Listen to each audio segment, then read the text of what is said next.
اکثر احباب یہ سوال کرتے ہیں کہ یوم عرفہ یعنی 9 ذی الحجہ کے دن روزہ رکھنے کی بہت فضیلت وارد ہوئی ہے، لیکن جس دن ہمارے ہاں 9 ذی الحجہ کی تاریخ ہوگی اس دن سعودی عرب میں عید کا دن ہوگا، تو کیا ہم روزہ رکھ سکتے ہیں؟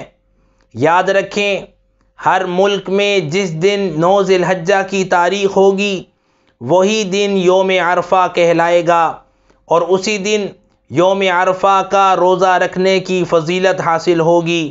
اس لیے ہمارے ہاں پاکستان میں اس سال 9 ذی الحجہ یعنی یوم عرفہ کا دن وہ 16 جون بروز اتوار کو ہے۔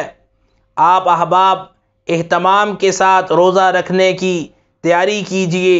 اللہ سبحانہ و تعالی ہم سب کو اس ماہ ذی الحجہ کے پہلے عشرے میں زیادہ سے زیادہ روزے رکھنے اور خوب عبادات کرنے کی ہمت، طاقت، توفیق اور سعادت عطا فرمائے۔